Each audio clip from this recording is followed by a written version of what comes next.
பாட்டி நீ இப்படி உட்காந்துக்கிறது பார்க்குறப்ப கேவலமா இருக்கு.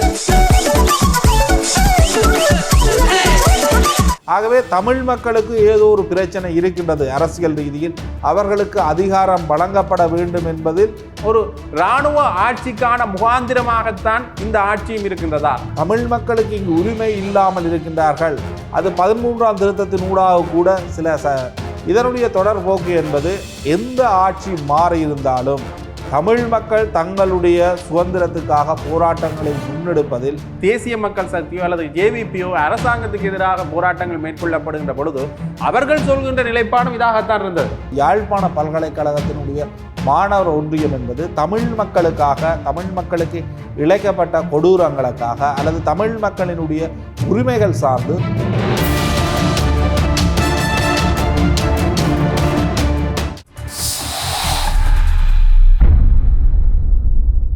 வணக்கம். த ஒப்பீனியன் எந்த சமரசமும் இல்லாத 360 பாகையில் நோக்கு. பொருளாதார நெருக்கடிக்கு மத்தியில் நாடு தொடர்ந்தும் இருக்குதுன்ற விமர்சனங்கள் முன்வைக்கப்பட்டு கொண்டிருக்கின்ற இந்த சூழ்நிலையிலையும் ஒரு வகையில் இந்த அரச பயங்கரவாதமும் கட்டவிழ்த்து விடப்பட்டிருக்கின்றதா என்பது தொடர்பாகத்தான் இன்றைக்கு ஆராய போன்றோம். ஏன்னால் அரச நிகழ்வுகள் சம்பந்தமான விடயத்தில் நிகழ்வுகள் ஒத்திவைக்கப்படுகின்றன அல்லது நிகழ்வுகள் நிறுத்தி வைக்கப்படுகின்றன என்ற விடயத்தில் பேசியிருந்தார். ஆனால் இந்த அரச பயங்கரவாதம் சம்பந்தப்பட்ட விடயத்தில் ஒரு முக்கியமான நகர்வுகள் நகர்த்தப்பட்டு கொண்டிருக்கின்றன. அது தொடர்பாகத்தான் விவாதிக்க போன்றோம். எங்களோட ஊடகவியலாளர் பிரஸ்னவ் இணைந்திருக்கிறார். வணக்கம் பிரஸ்னவ். வணக்கம் ஜீவன். தொடர்ந்தும் இந்த விடயத்தில் நாங்கள் பேசுவோமாக இருந்தால், இந்த சுதந்திர தினத்தை கருப்பு நாளாக பிரகடனப்படுத்தி வடக்கு கிழக்கில் போராட்டங்கள் நடந்தது, அமைதி வழியிட போராட்டங்கள் நடந்ததை காணக்கூடிய மாதிரியே இருந்தது. குறிப்பாக கிளிநொச்சியில் ஒரு மிகப்பெரிய அளவிலான போராட்டம் இடம்பெற்றிருந்தது. அந்த வரிசையில் பல்கலைக்கழக மாணவர்களும் சுதந்திர தினத்தை கருப்பு நாளாக பிரகடனப்படுத்தி கருப்பு கொடி ஏற்றுகின்ற ஒரு நிகழ்வும் பல்கலைக்கழகத்தில் நடந்தது. அது பல்கலைக்கழக மாணவர்களால் நிகழ்த்தப்பட்டது. இது வழக்கமான ஒரு நிகழ்வாகவே அங்கு மேற்கொள்ளப்படுகின்ற நிகழ்வு தான். தேசிய கொடி இறக்கப்பட்டு பின்னர் கருப்பு கொடி ஏற்றப்படுவது, அதாவது கருப்பு நாளாக பிரகடனப்படுத்துகின்ற ஒரு முறைமை. இது தொடர்பான விசாரணைகள் பிற்காலத்தில் நிகழ்த்தப்படுவதும் ஒரு வழக்கமான ஒரு கோர்வையாக இருந்து வருகிறது. குறிப்பாக முன்னைய தினம் இதற்கு முதல் நடந்த நிகழ்வுகளையும் கூட நடந்திருந்தது. போன வருடம் நடந்த சுதந்திர தின நிகழ்வுகளையும் கூட, இப்போ நடந்த சுதந்திர தின நிகழ்வுகளையும் இந்த விடயங்கள் மேற்கொள்ளப்பட்டிருந்தன. இது தொடர்பாகத்தான் விசாரணைக்காக இன்றைக்கு வாக்குமூலத்துக்காக பல்கலைக்கழக மாணவர்கள் 3 பேர் அழைக்கப்பட்டிருக்கின்றார்கள். இது தொடர்பாகத்தான் பேசியிருக்கணும். தொடர்ந்துமே இந்த எல்லா இனத்திற்குமான விடுதலை அல்லது எல்லா இனத்துக்குமான சம உரிமை வழங்கப்படும் என்று பேசிக் கொண்டிருக்கின்றார்கள். மொழி சுதந்திரம் இங்கே தாராளமயப்படுத்தப்பட்டிருக்கிறது என்று கூட பேசப்பட்டிருக்கிறார்கள். இந்த அரசாங்கம் வந்த உடனேயே முதலாவதாக பேசிய விடயம் என்று பார்த்தீங்கன்னா மொழி சுதந்திரம் தான். எல்லா இடமுமே இந்த மொழி மற்றும் இனங்களுக்கு இடையிலான விடயங்கள் சரியாக பேசப்படும். அது மட்டும் இல்லாமல் இந்த இனவாதம் பேசுகிறவர்கள் கூட இனிவருங்காலங்களில் அந்த நடவடிக்கைகளை மேற்கொள்ள முடியாது என்ற விடயம் பேசப்படுகிறது. இருந்தாலும் கூட சரத் வீரசேகரவாக இருக்கட்டும், பிமல் வீரவன்சவாக இருக்கட்டும், தொடர்ந்தும் தங்களுடைய இனவாத கருத்துக்களை பேசிய வண்ணமே இருந்தார்கள். அவர்கள் மேல நடவடிக்கை எடுக்கப்பட்டதாண்டா இல்லை.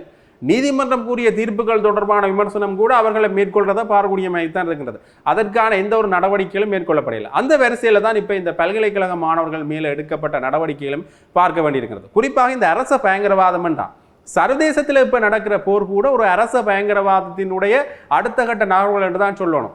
ஈரான் இஸ்ரேல் மக்கள் மேல நடத்துறதா இருக்கட்டும், பதிலுக்கு இஸ்ரேல் ஈரான் மக்கள் மேல நடத்துறதா இருக்கட்டும், ஒரு அரச பயங்கரவாதத்தினுடைய வெளிப்பாடுகள் தான்.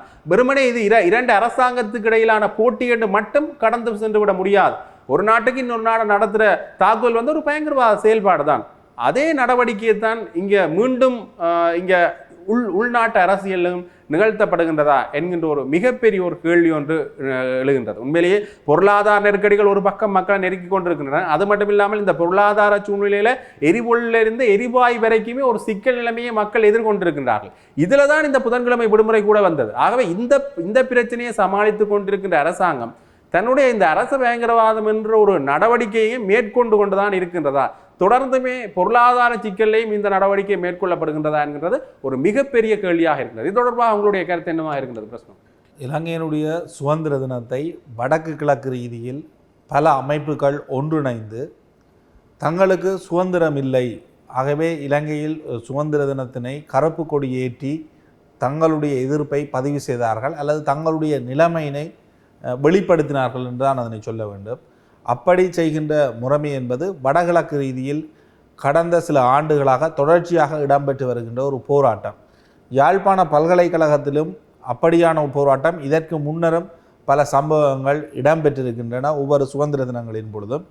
இந்த முறை அந்த கருப்பு தினம் அந்த கருப்பு கொடி ஏற்றுகின்ற விவகாரமானது வெளிப்படையாக புகைப்படங்களாகவும் வீடியோக்களாகவும் வெளிவரக்கூடிய அளவில் இடம்பெற்றிருந்தது. கடந்த முறையும் அவ்வாறு இடம்பெற்றிருந்தது.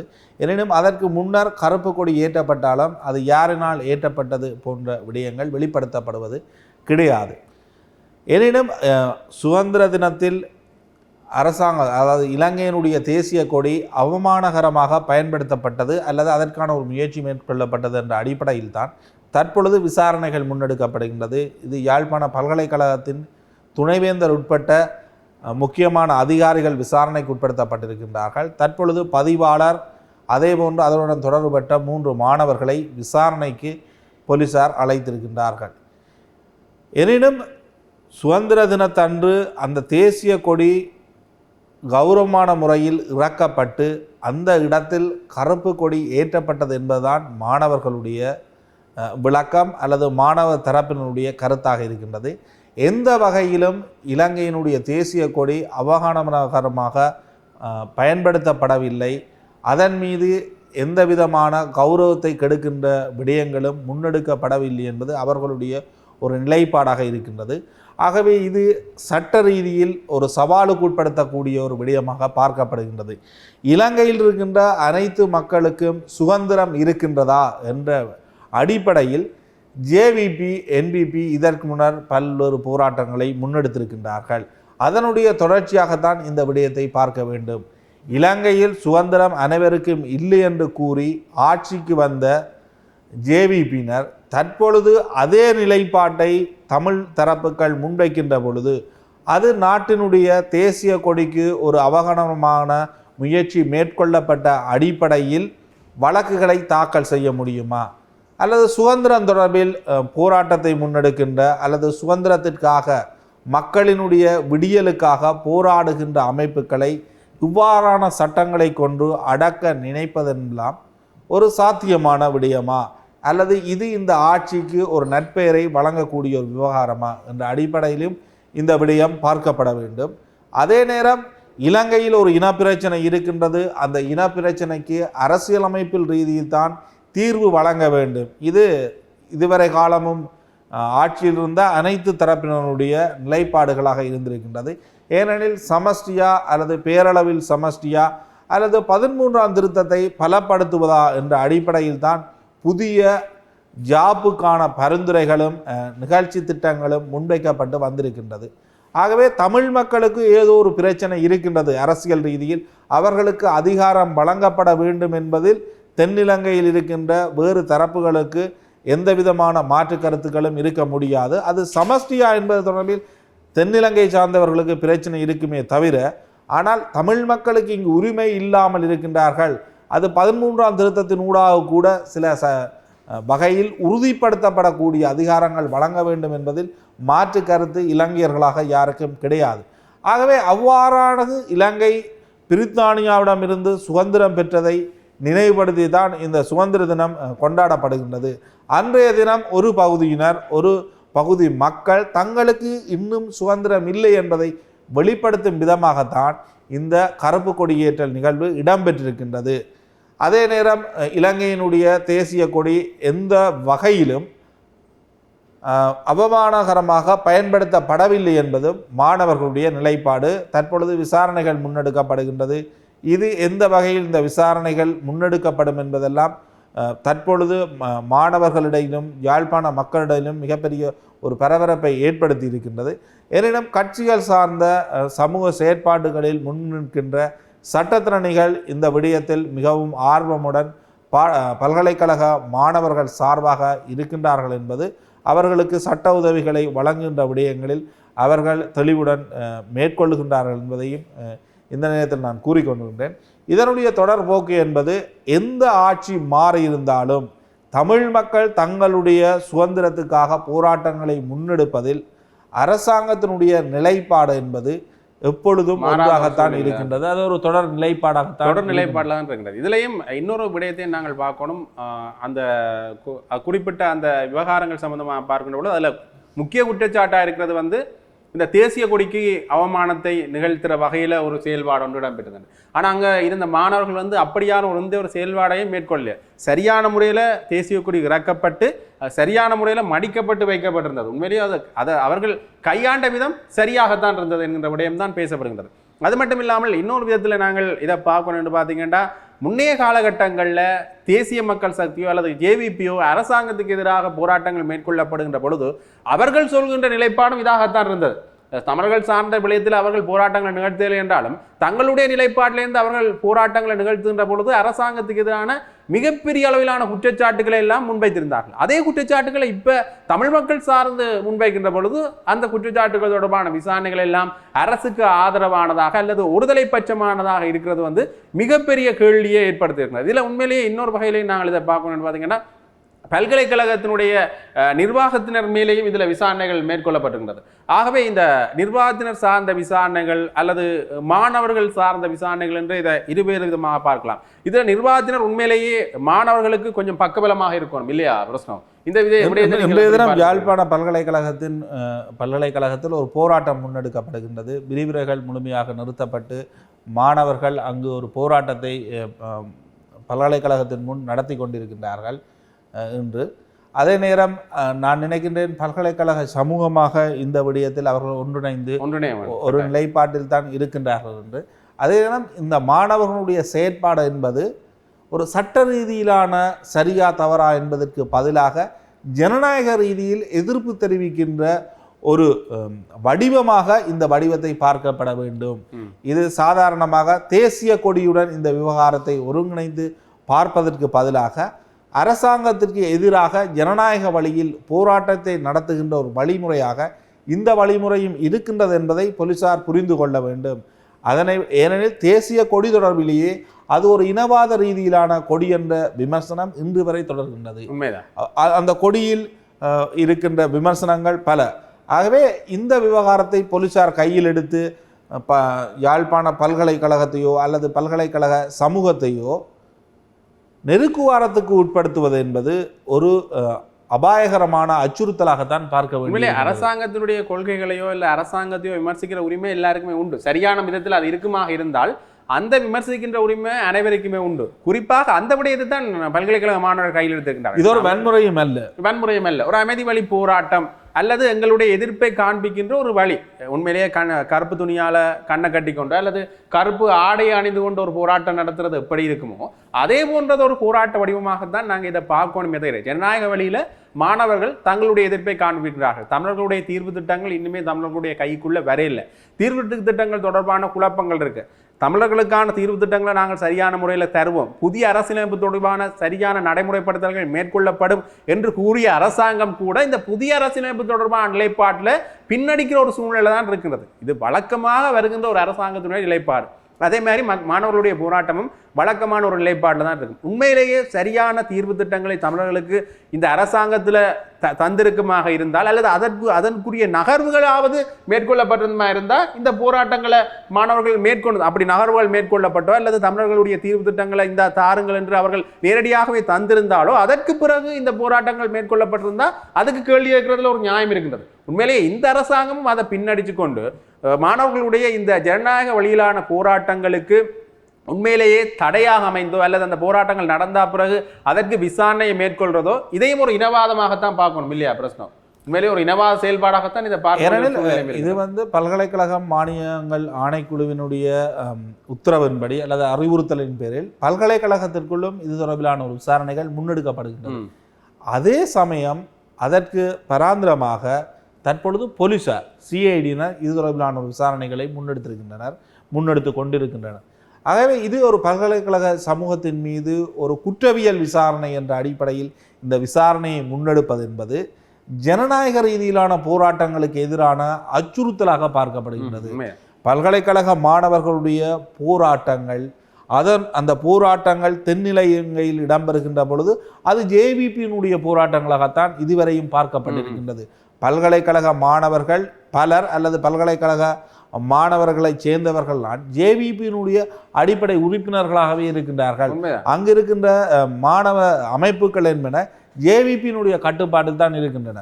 ஆனால் இங்கு இருக்கின்ற பார்க்கின்ற பொழுது வடக்கு கிழக்கு என்று பார்க்கின்ற பொழுது இது ஒரு தமிழ் தேசியம் சார்ந்த அமைப்புகளாக அல்லது தமிழ் தேசியம் சார்ந்த போராட்டத்தில் மிக நீண்ட காலம் வரலாற்று ரீதியிலான ஒரு ஒருங்கிணைப்பை கொண்ட அமைப்புகளாக வடகிழக்கு பல்கலைக்கழகங்கள் இருக்கின்றன. குறிப்பாக யாழ்ப்பாண பல்கலைக்கழகத்தினுடைய மாணவர் ஒன்றியம் என்பது தமிழ் மக்களுக்கு இழைக்கப்பட்ட கொடூரங்களுக்காக அல்லது தமிழ் மக்களினுடைய உரிமைகள் சார்ந்து தொடர்ச்சியாக ஒரு போராட்டங்களை முன்னெடுக்கின்ற அமைப்புகளின் முதன்மையான அமைப்பாக, அதே நேரம் பல இளைஞர்களை கொண்ட ஒரு அமைப்பாகவும் ஒரு கல்வி சமூகத்தின் பின்னணியில் இருந்து வருகின்ற அமைப்பாகவும் யாழ்ப்பாண பல்கலைக்கழக மாணவர் ஒன்றியம் பார்க்கப்படுகின்றது. தற்பொழுது 2 மாணவிகள் உட்பட 30 மாணவர்களுக்கு எதிராக இந்த விசாரணைகள் ஆரம்பிக்கப்பட்டிருக்கின்றன. இந்த விசாரணைகளுடைய பாரதூர்வ தன்மை பற்றி அரசியல்வாதிகள், சிவில் சமூகத்தினர், ஊடகத்துறையினர் என பல்வேறு தரப்பினர் தங்களுடைய எதிர்ப்புகளை பதிவு செய்து கொண்டிருக்கின்றனர். எனினும் அரசாங்கம் இந்த விவகாரத்தை எந்த வகையில் கையாளுகின்றது என்பது தற்பொழுது அரசாங்கம் இந்த விவகாரத்தில் மாணவர்களுடைய எதிர்காலத்தையும் பல்கலைக்கழகத்தையும் ஒரு எச்சரிக்கை சூழ்நிலைக்குள் அல்லது இதன் மூலம் பல்கலைக்கழக சமூகத்தை கட்டுப்படுத்துவதற்கு முனைகின்றார்களா? இந்த விசாரணை என்பது பல்கலைக்கழகம் எதிர்காலத்தில் எவ்வாறு இயங்க வேண்டும் என்பதை தீர்மானிக்கின்ற ஒரு விசாரணையின் முதற்கட்டமாகவும் பார்க்கப்படுகின்றது. உண்மையிலே இதை இன்னொரு வகையிலையும் பார்க்கணும். முன்னைய காலகட்டங்களில் தெற்கு பல்கலைக்கழகங்களோடு இணைந்து செயல்பட்ட அனுர அரசாங்கம், தேசிய மக்கள் சக்தி அல்லது ஜேவிபி இப்பயும் அந்த நிலைப்பாட்டில் இருக்காண்டா அதே ஒரு கேள்விக்குறியாக தான் இருக்கிறது. ஏனென்றால் இந்த அறகலைய போராட்டத்துக்கு மிகப்பெரிய அளவிலான ஒரு செல்வாக்கு இந்த பல்கலைக்கழக மாணவர்கள் மத்தியில் இருந்திருக்கின்றது. பல்கலைக்கழக மாணவர்களை பயன்படுத்தி இருக்கின்றது. இப்போ அவர்களோடையே அவர்கள் இணைந்து செயல்படுகின்றார்களாண்டா இல்லை, அதே ஒரு கேள்விக்குறியாகத்தான் இருக்கின்றது. அரசியல் ரீதியான ஒரு சுயலாப அரசியலுக்காகத்தான் அவர்கள் இதை பயன்படுத்தினார்களா என்கின்ற கேள்வி அவர்கள் சார்பில் இருந்தே இருக்கின்றது. பட்டிலந்த விவகாரங்கள் தொடர்பாக இன்னுமே வாய் திறக்கலை, இன்னுமே சரியான நகர்த்தல்களை மேற்கொள்ளலை. அவர்களுடைய மனித புதைக்குழி சம்பந்தமான விசாரணைகளை கூட அவர்கள் மேற்கொள்றதிலே பின் நிற்கின்றார்கள். ஆகவே இலங்கை அரசாங்கம் ஒன்று இந்த ஆட்சி பீடம் ஏறுகின்ற பொழுது வெறுமனே இவர்கள் இடதுசாரி அரசாங்கம் அல்லது வலதுசாரி அரசாங்கம் என்கின்ற ஒரு பார்த்தலை கூட இங்கே பார்க்கறதுக்கு ஒரு சிக்கல் நிலைமை தான் இருக்கிறது. வெறுமனே ஒரு அரசாங்கம், ஒரு சிங்கள அரசாங்கம் என்கின்ற ஒரு நடைமுறையில் தான் நாங்கள் பார்க்க வேண்டி இருக்கிறது. என்றால் அவர்களுடைய செயல்பாடுகளும் அப்படி ஒரு இனவாத செயல்பாடுகளை அல்லது இனவாதம் நோக்கிய ஒரு பார்வையாகத்தான் இருக்கிறது. தொடர்ந்துமே நாங்கள் இதை பேசினா இதில் ஒரு நிறைய சிக்கல் நிலைமைகள் கூட இருக்கின்றது. ஏனென்றால் காணி விடுவிப்புகள் தொடர்பாக பேசியிருந்தார்கள். உடனடியாக சில காணிகள் விடுவிக்கப்படும் என்று சொல்லியிருந்தார்கள். ஆனால் காணி விடுவிச்சா பிறகு அது நிபந்தனை பிழைகள், காணிகளில் நிபந்தனை பிழைகள். இந்த குறிப்பிட்ட நேரத்துக்கு தான் இந்த காணியால் போக முடியும், குறிப்பிட்ட நேரத்துக்கு தான் இந்த வீதியை பயன்படுத்த முடியும். வீதியால் போகிறதுக்கு கூட சில வாகனங்கள் பயன்படுத்தல சிக்கல், சைக்கிளில் இந்த வாகனத்தை பயன்படுத்த முடியாது. அது மட்டும் இல்லாமல் இந்த அரசாங்கம் ஒரு காணியை விடுவிக்கும், காணியை விடுவிச்சா பிறகு அதுல இருந்து இராணுவ முகாம்கள் எல்லாம் வெளியேறணும்னு சொன்னா பிறகும் அங்கே இராணுவ முகாம்கள் இருக்கு. ஆகவே அரசாங்கத்தினுடைய நிலைப்பாட்டுக்கும் இராணுவத்தினுடைய நிலைப்பாட்டுக்கும் ஒரு தரத்தில் பயணிக்குதாண்டா அங்கே இல்லை என்றுதான் சொல்லணும். மிகப்பெரிய கேள்வி நிலைகள் இங்கே இருக்கின்றது. மீண்டும் ஒரு இராணுவ ஆட்சிக்கான முகாந்திரமாகத்தான் இந்த ஆட்சியும் இருக்கின்றதா? என்னதான் ஆட்சி பீடம் இடதுசாரி கட்சி இருந்தாலும் கூட இடதுசாரி சிந்தனைகளோடு இவர்கள் செயல்படுகின்றார்களாண்டா இல்லை என்றுதான் சொல்லணும். ஒரு மிகப்பெரிய ஒரு கேள்வி ஒன்று இங்கே விரிகின்றது. அது மட்டும் இல்லாமல் இந்த விசாரணைக்காக அழைக்கப்பட்டவர்களுக்கு கொடுக்கப்பட்ட ரிப்போர்ட், இந்த அறிக்கையில கூட சில சிக்கல் நிலைமைகள் இருப்பதான கேள்வியும் வந்து சில முரண்பட்ட தகவல்கள் திகதிகள் தொடர்பில் இருப்பதாகவும், அதே நேரம் தேசிய கொடியை அவமானப்படுத்தி நடந்து கொண்டார்கள் என்பதுதான் அந்த குற்றச்சாட்டு என்ற அடிப்படையில் மாணவர்களுடைய கருத்து கூறப்படுகின்றது. எனினும் சிஐடியினுடைய விசாரணை ஆரம்பிக்கப்பட்டதிலிருந்து பல்கலைக்கழகத்துக்குள் அதிரடியாக நுழைந்த சிஐடியினர் பல மணி நேரங்கள் அங்கு இருக்கின்ற அதிகாரிகளை விசாரணை செய்திருக்கின்றார்கள், வாக்குமூலங்களை பெற்றிருக்கின்றார்கள். அந்த நேரத்தில் பாதுகாப்பு அதிகாரிகளாக இருந்தவர்களிடமிருந்து வாக்குமூலங்கள் பெறப்பட்டிருக்கின்றது.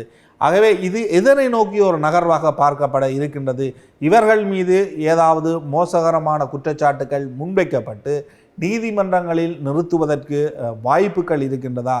ஆகவே இந்த மாணவர்களுடைய எதிர்காலம் அல்லது இந்த பாடசாலை சமூகத்தினுடைய செயற்பாடுகள் என்பது ஜனநாயக வெளியின் சுதந்திரமான செயற்பாடுகளாக தொடர்ச்சியாக இருப்பதென்பது தமிழ் மக்களுக்கு அத்தியாவசியமானது. பல்கலைக்கழக சமூகத்திற்கும் அது தேவை ஒன்று இருக்கின்றது.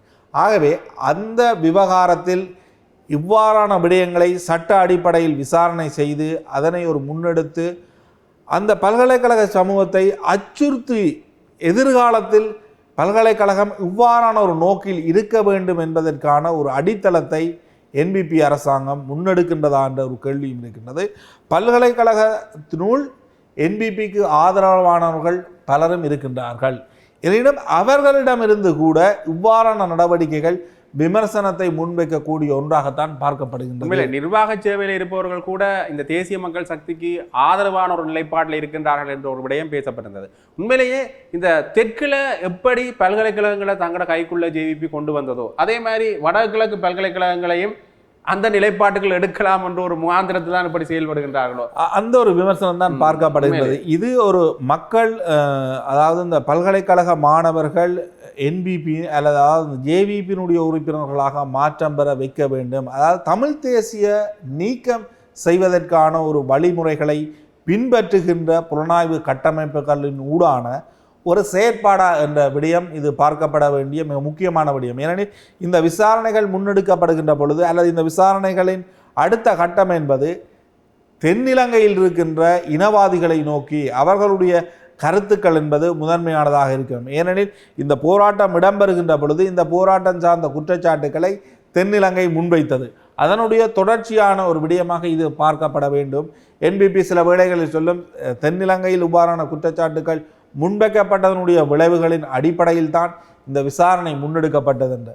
ஆனால் ஒரு ஜனநாயக ரீதியிலான போராட்டங்கள் அதுவும் யாழ்ப்பாண பல்கலைக்கழகம் தங்கள் சார்ந்த மக்களினுடைய போராட்டமாகவும் இதனை பார்க்கப்பட வேண்டியது மிக முக்கியமானது.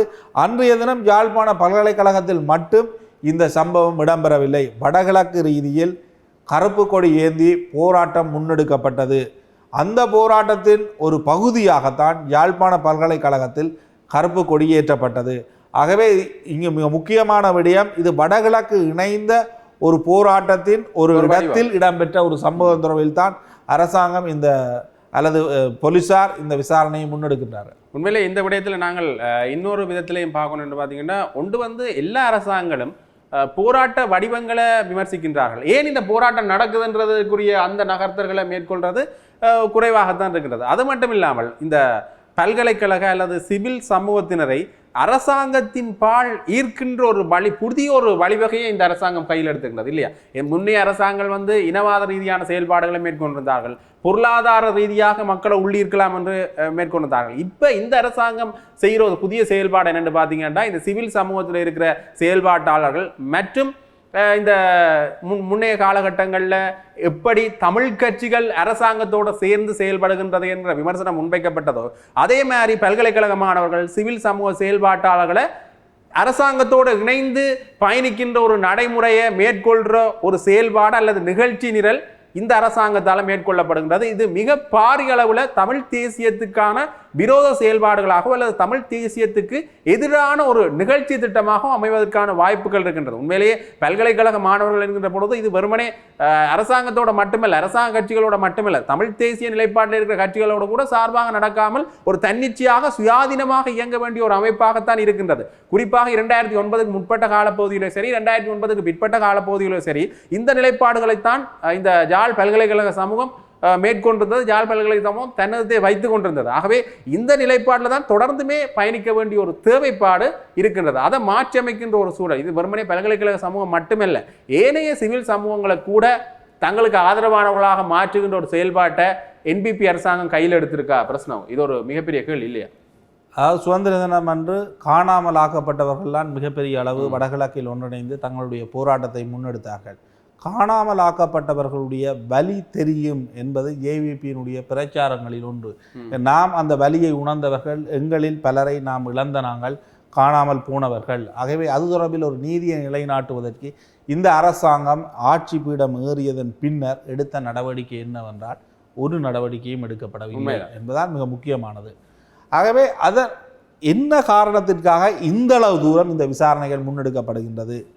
அதாவது இந்த கருப்பு கொடி ஏற்றிய விவகாரத்தை வடக்கு கிழக்கில் இந்தளவு தூரம் போலீசார் விசாரணை செய்ய வேண்டிய தேவை ஏன் ஏற்படுகின்றது என்பதெல்லாம் ஒரு அரசியல் மயத்துடன் பார்க்கப்பட வேண்டிய விடயமா அல்லது யாழ்ப்பாண பல்கலைக்கழகத்தை அடக்குகின்ற ஒரு விடயமாக பார்க்கப்பட வேண்டுமா, அல்லது சிவில் தரப்புகளை எவ்வாறு அரசாங்கம் அடக்குகின்றது என்பதன் அடிப்படையில் பார்க்கப்பட வேண்டுமா, ஜனநாயக போராட்டங்கள் தொடர்ச்சியாக இடம்பெறக்கூடாது என்பதற்கான ஒரு அச்சுறுத்தலாக இந்த விடயம் பார்க்கப்பட வேண்டுமா என்பதெல்லாம் பல்வேறு வழிகளில் இந்த விடயங்களை பார்க்க முடியும். ஆகவே அதனால் தான் இந்த கேள்விகள் எழுகின்றது. உண்மையிலே அடுத்த இன்னொரு விதத்திலே நாங்கள் இதை பார்க்கணும்னு பார்த்தீங்கன்னா, இந்த பல்கலைக்கழக மாணவர்களுடைய எதிரான ஒரு நிலைப்பாடுகளை வெளிப்படுத்தினார்கள் என்ற ஒரு விஷயம் பெரிதளவில் பேசப்படுகின்றது. அது மட்டும் இல்லாமல் இந்த பொருளாதார சிக்கல் என்றுடைய தலைப்பு அதாக தான் இருக்கிறது. பொருளாதார சிக்கல் மிகப்பெரிய அளவில் இருக்கின்றது. எரிவாயுக்கான கேள்விகள் இன்னும் நிலவுகின்றது. கப்பல்கள் வந்திருக்கின்றது என்று சொல்லியிருக்கின்றார்கள். அது எவ்வளவு காலத்துக்கு தேவையானது என்ற ஒரு கேள்வி. எரிபொருளுக்கான சிக்கல் நிலவுகின்றது. அது மட்டும் இல்லாமல் கட்டாரோட ஒரு ஒரு ஒருங்கிணைப்பான ஒரு பேச்சுவார்த்தை ஒன்று இடம்பெற்றிருந்ததுன்னு சொல்லியிருந்தாங்க. ஆனால் அந்த அதே சம நேரத்தில் கட்டாரில் ஒரு மிகப்பெரிய அளவிலான தாக்குதல் இடம்பெற்றிருந்தது அந்த எரிவாயு நிறுவனத்தின் மேலே, எரிவாயுனுடைய அந்த தொழிற்சாலை மேலே. அப்படி பெரிய சிக்கல்கள் சர்வதேசத்தில் இடம்பெற்றுக் கொண்டிருக்கின்றன. சர்வதேச பொருளாதார சுமை என்கிற நாட்டின் மேலே விழாம எப்படி தடுப்பது, எப்படி அந்த நகர்வுகளை மேற்கொள்றது என்ற ஒரு பேச்சுவார்த்தையை மேற்கொள்ள வேண்டிய இந்த சமயத்தில் இந்த பயங்கரவாத சம்பந்தமான விடயங்களையோ அல்லது இந்த மாணவர்கள் மேலே நடவடிக்கை எடுக்க வேண்டிய ஒரு தேவைப்பாடு அவசியம்தானா பிரச்சனை? உண்மையில இதே இன்னொரு விதத்திலையும் பார்க்க வேண்டியிருக்கிறது இல்லையா? ஏன்னா அரச நிகழ்வுகளை முற்றாக நிறுத்துகிறோம் என்று சொல்லியிருந்தாங்க. ஆனால் இது ஒரு குற்றவியல் விசாரணையினுடைய தொடர்ச்சியாக இடம்பெறுகின்ற ஒரு நிகழ்வு. தற்பொழுது இந்த பிரச்சனைகள் நான் நினைக்கின்றேன் வாக்குமூலம் பதிகின்ற நடவடிக்கை யாழ்ப்பாண சிஐடியினுடைய அலுவலகத்தில் இடம்பெற்று கொண்டிருக்கின்றது. அதே சம நேரத்தில் யாழ்ப்பாண பல்கலைக்கழகத்தில் இதற்கு எதிரான ஒரு போராட்டம் முன்னெடுக்கின்றது. அந்த இடத்தில் மிக அதிகளவான போலீசார் குவிக்கப்பட்டு வருகின்றனர் தற்பொழுது. இதனை கடந்து தற்பொழுது நீங்கள் இந்த நாட்டினுடைய மிக முக்கியமான பிரச்சனை என்பது QR அடிப்படையிலான எரிபொருள் விநியோகம். அந்த எரிபொருள் விநியோகம் என்பது இன்று வரை QR-இல் சகல பிரச்சனைகளும் தீர்ந்திருக்கின்றதா என்றால் இல்லை. ஆனால் அதற்கான முன்னகர்வுகள் அரசாங்கம் மேம்படுத்தி கொண்டு வருகின்றது என்று பார்த்தீர்களானால் அது சரியான முறையில் ஒரு முன்னேற்றம் அடைந்து வருகின்றது. முழுமையாக தீர்க்கப்படாவிட்டாலும் அரசாங்கத்தினுடைய முயற்சிகள் என்பன ஒரு பாராட்டக்கூடிய நிலைமையில் இருக்கின்றது. அரசாங்கம் இவ்வாறான முயற்சிகளை முன்னெடுப்பதுடன் தற்பொழுது நான் நினைக்கின்ற எரிபொருள் நிலையங்களில் இராணுவ பாதுகாப்பையும் வழங்கி இருக்கின்றார்கள். ஆகவே அதனுடைய தொடர்ச்சி ஏப்ரல் மாதம் முடிவு வரை எரிவாயு அல்லது எரிபொருளுக்கான பற்றாக்குறை இல்லை என்பது அரசாங்கத்தினுடைய தெளிவான அறிவுறுத்தல்களாக இருக்கின்றது. எனினும் எதிர்க்கட்சிகள் இந்த விடயத்தை தொடர்ச்சியாக விமர்சனம் செய்து வருகின்றார்கள். எரிபொருளில் 123 ரூபா என்பது அரசாங்கத்தினுடைய வரியாக இருக்குது, அதனை குறைக்க வேண்டும் என்பது எதிர்க்கட்சி தலைவருடைய கோரிக்கை. எனினும் எதிர்க்கட்சி தலைவரின் கீழ் இயங்குகின்ற நாடாளுமன்ற உறுப்பினர்கள் சிலருடைய கருத்து என்பது அவ்வாறு குறைக்க முடியாது என்பதை அவர்களும் ஏற்றுக்கொள்ளுகின்றார்கள்.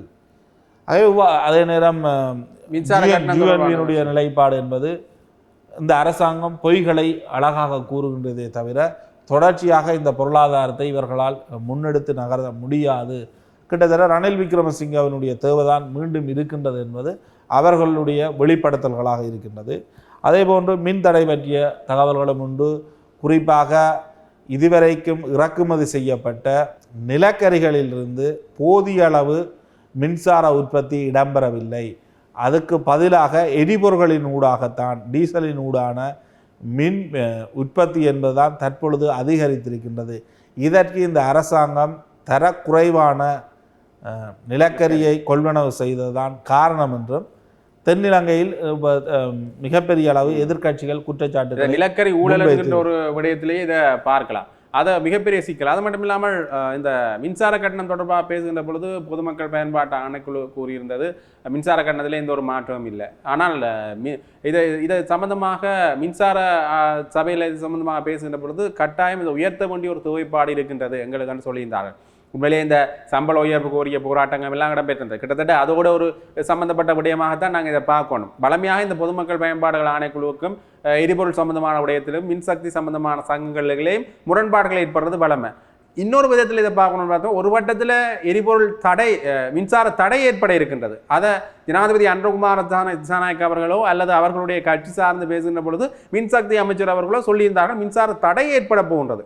அதை தாங்கிக் கொள்ள வேண்டும். இன்னொரு வகையில் இதனுடைய அதிகரிப்பு மேற்பட்டால் மிகப்பெரிய ஒரு சிக்கல் நிலைமை உண்டு. பொருளாதார சிக்கல் நிலைமையுள்ள மக்கள் எதிர்கொள்ள வேண்டிய ஒரு சூழ்நிலைக்கு தள்ளப்படுவார்கள். ஒரு மிகப்பெரிய அளவிலான ஒரு மாற்றம் இந்த இலங்கையினுடைய பொருளாதாரத்தில் வரப்போன்றது இந்த எரிபொருள் சம்பந்தப்பட்ட விவகாரத்தில். அது மட்டும் இல்லாமல் இந்த எரிபொருள் சம்பந்தப்பட்ட விவகாரத்தில் இந்த நிலக்கரி ஊழல்களை இவர்கள் எப்படி எதிர்கொள்ள போன்றார்கள் அல்லது அதை சமாளிக்க அந்த அது ஊழல் என்று சொல்வதற்கு அளவிலேயே மிகப்பெரிய எதிர்ப்பு கிடையாது. தென்னிலங்கையை பொறுத்த வரைக்கும் அல்லது நாடாளுமன்றத்தில் கூட மிகப்பெரிய அளவு எதிர்ப்பு கிடையாது. நான் நினைக்கிறேன் தமிழரசு கட்சி கூட அதற்கு எதிராக கையொப்பம் வைக்கவில்லை அந்த நம்பிக்கையில்லா பிரேரணைக்கு. அதே நேரம் அரபு வளைகுடா பிராந்தியத்தில் ஏற்பட்டிருக்கின்ற இந்த போர் பதட்டம் என்பது தொடர்ச்சியாக அதிகரித்து தான் செல்கின்றது. ஈரானுடைய முக்கியமான தலைவர்கள் இஸ்ரேலிய தாக்குதல்களால் படுகொலை செய்யப்படுகின்றார்கள். அதே நேரம் ஈரானும் தொடர்ச்சியாக இஸ்ரேல் மீதும் வளைகுடாவின் மற்ற நாடுகள் மீதும் தாக்குதலை தொடர்ந்து கொண்டிருக்கின்றன. தற்பொழுது எரிவாயுவின் மிக முக்கியமான நிறுவனங்கள் மீது தாக்குதல்கள் இடம்பெற்றிருக்கின்றன. 120% எரிவாயுவை வழங்குகின்ற நிறுவனங்கள் மீது தற்பொழுது தாக்குதல்கள் இடம்பெற்றிருக்கின்றன. அது மட்டும் இல்லாமல் டொனால்ட் ட்ரம்பும் குறிப்பிட்டிருக்கின்றார், எண்ணெய் எண்ணெய் வளங்கள் எரிவாயு வளங்கள் மீது நேரடி தாக்குதல்களை நாம் மேற்கொள்வோம் என்ற அடிப்படை. ஆகவே தற்பொழுதுக்கு இந்த யுத்தம் முடிவடைவதற்கான வாய்ப்பு இல்லை என்றும் தோன்றுகின்றது. ஆகவே எரிவாயுவை தொடர்ச்சியாக இலங்கை எவ்வாறு பெற்றுக்கொள்ளப் போகின்றது என்ற கேள்விகள் ஏற்படுகின்றது இல்லையா? உளவுத்துறை அமைச்சருடைய இந்த மரணத்துக்கு பிறகு இது இன்னும் அதிகரித்து செல்லும் என்ற எதிர்ப்புகள் தான் இருக்கிறது. ஆகவே ஒரு மிகப்பெரிய சிக்கல் நிலைமையில இந்த பொருளாதாரத்தை சமாளிக்கிறது எப்படி என்று இலங்கை யோசிச்சு கொண்டிருக்கின்ற சூழ்நிலையில இப்போ மாணவர்கள் மீது இந்த கட்டவிழ்க்கப்பட்டிருக்கிற ஒரு பயங்கரவாதம் என்பது ஒரு மிகப்பெரிய அளவில் பார்க்கப்படுகின்றது. இது தொடர்பாகத்தான் நாங்கள் தொடர்ந்துமே விவாதித்திருந்தோம். எங்களோடு இதுவரை நேரம் உங்களுடைய நேரத்தை பயந்து கொண்டதுக்கு நன்றி பிரச்சனை. நன்றி. இது போன்ற ஒரு காத்திரமான தலைப்போடு மீண்டும் சந்திக்கின்றோம். நன்றி.